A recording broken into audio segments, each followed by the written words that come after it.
What's going on, guys? Welcome back to the channel. In this one, we're going to be installing Unitronic's Downpipe as well as the 2260S Pmax Turbo. Now, if you missed my last video, we actually got the car's DSG unlocked and we have it tuned to Unitronic Stage 2.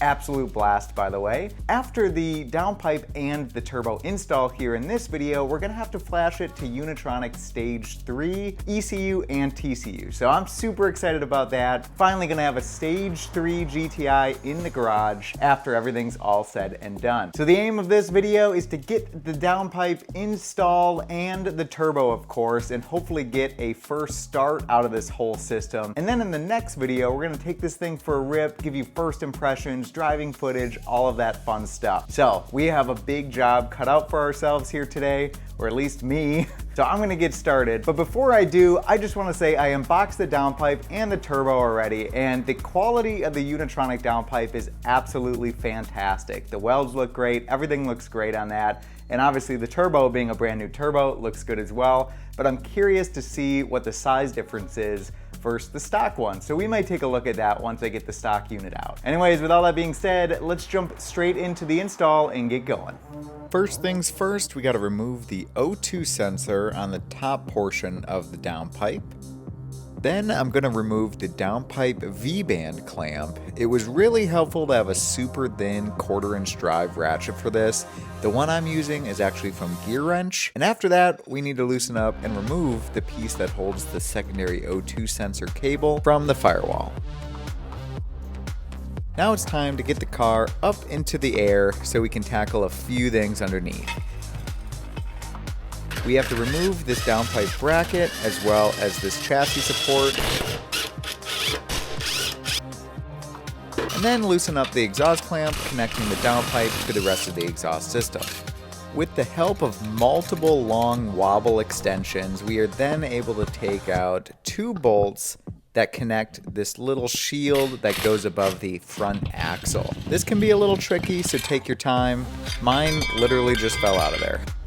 Well, that's one way to do it. Once that shield is removed, you can remove this little downpipe bracket bolt as it falls right onto my head. Got it.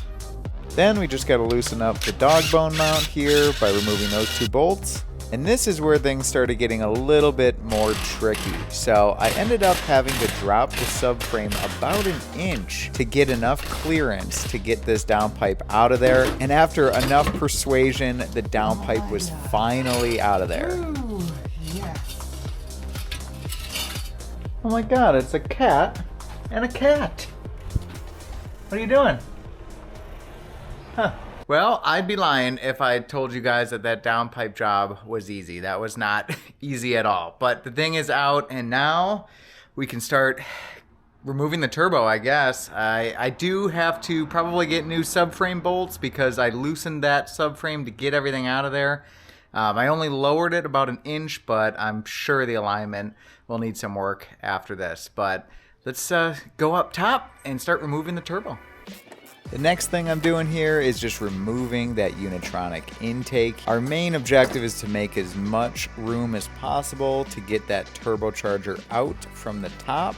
So the whole intake has to come out. Then we're gonna disconnect the battery as well so we don't have power going through the system while we start unplugging things. Then I'm gonna get that Unitronic turbo inlet adapter out of there and unplug the diverter valve, while then going after one of the bolts on top of the turbo that holds that turbo heat shield on the back side of the engine. There's a few other bolts that I'm loosening up here to get that thing out of there, but overall that was pretty simple. All right, so we got the diverter valve, all the bolts out for that. We got that thing unplugged. We got the PCV portion here disconnected from the turbo way down there. I don't know if you can see it.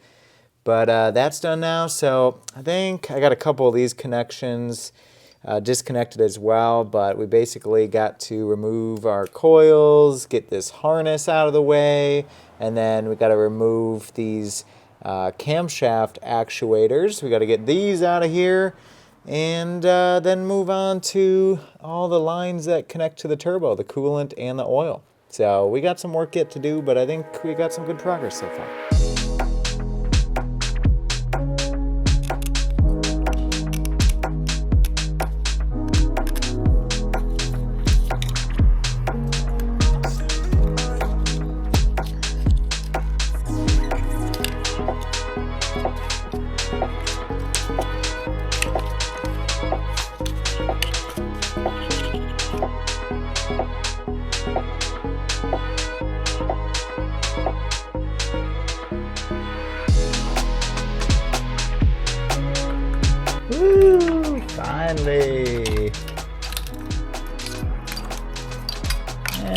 I'll just leave that here, I guess.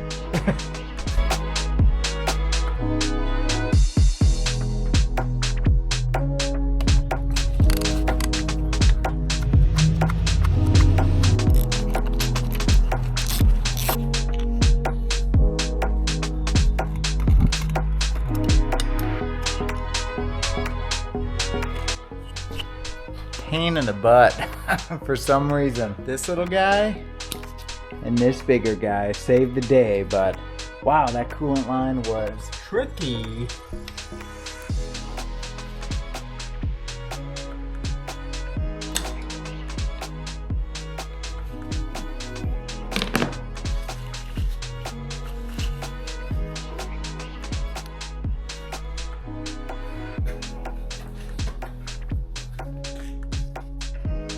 Now we're getting close here, guys. It was only 4 more nuts that were holding that turbo in, and we were able to take that thing out of there and take a look at it on the bench. Now these two turbos side by side look very similar, but there is some differences that I spotted here. You can see on the stock unit there is 6 fins on that turbine wheel, but if you go over to the new Pmax, the 2260S, you can see there's 8 fins on that turbine wheel. The overall footprint of the turbo looks very similar, however the Pmax does look to be a little bigger. Now I'm no expert on turbochargers, I'll say that right out of the gate. However, that extra flow should yield some pretty awesome power gains, and I cannot wait. Alright guys, I think it's time to finally install the Pmax into the GTI.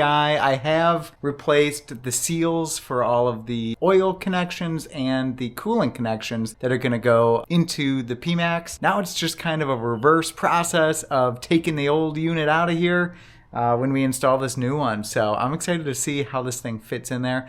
Looks pretty close in size, so I really don't think we're going to have a problem, but let's test it out. But before I go slapping this turbo in there, I am going to add a little bit of this liquid moly turbo additive. This allows the turbocharger to be lubricated upon the first startup, because we don't have oil pressure yet for a few seconds once you start this thing for the first time. So you want to make sure that you have some lubrication in there. You could also use oil if you didn't want to use this liquid moly stuff, but I hear this stuff works pretty well. Bam, just like that, we have the turbo installed. We have the turbo manifold nuts torqued down. We have the camshaft position actuators reinstalled, as well as the PCV system. Now we're just reconnecting the coil packs and various other electrical components that we had to disconnect at the beginning of this video. So we are nearing the end here, guys, and it's pretty exciting. Well guys, we pretty much have everything buttoned up on the top side of the engine compartment here. Now it's time to go back under the car and install the new Unitronic Downpipe. I'm pretty excited for this because it should be a lot easier, at least I'm hoping, because the Unitronic unit is quite a bit more, I guess, compact than the OEM unit was. So slipping that one in should be a lot easier. Now, since I had to drop the subframe at the beginning of this video when we removed the stock downpipe, I decided to pick up 034 Motorsports subframe locking kit just because I'm going to have to get an alignment anyway. I might as well lower it a little bit, pop those collars in, and then button this thing up. It's kind of like while you're in there kind of thing. You should probably do it. But anyways, I'm excited. We're nearing the end. Let's get that downpipe installed. Now, something kind of interesting here is to remove that factory downpipe bracket, you actually have to drill out 2 rivets that secure that bracket onto those mounting posts. That was pretty easy. We're just gonna add some lubrication, pop that thing off, and install it on the Unitronic downpipe.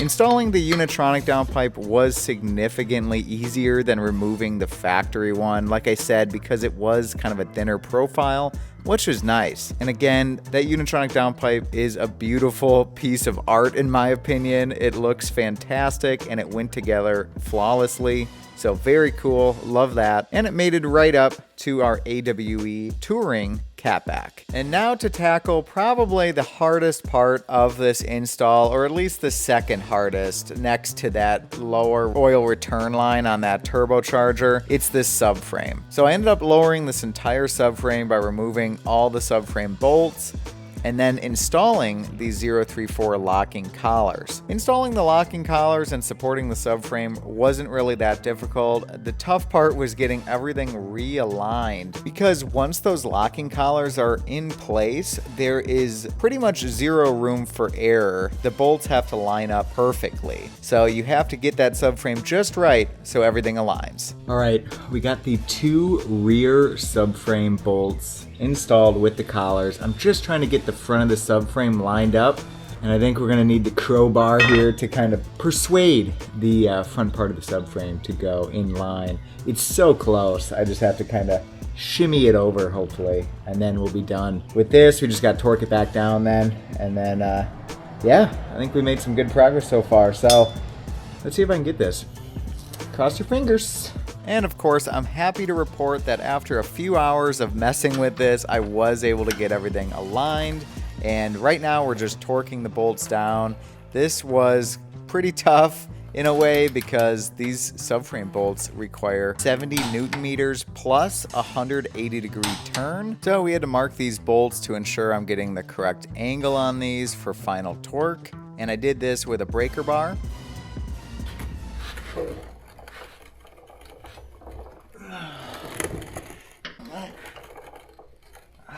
She's torqued.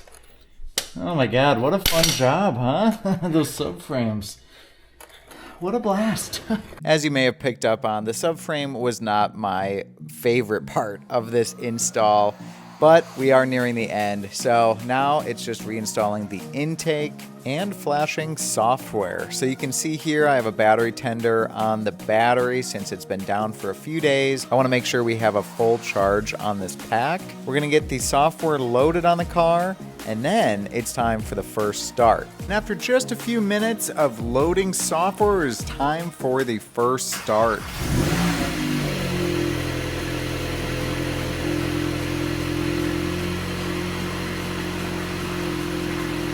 Now, shortly after starting this car, I opened the expansion tank on the cooling system here so we could let any excess air that was trapped inside escape. For me, it took about 10 minutes before I started seeing bubbles come up into that expansion tank and the coolant level dropping. So make sure you watch that and add more coolant so you don't start sucking up air. After the cooling system was stabilized, I decided to take it for just a little test drive here, and I'm happy to report the car was running great.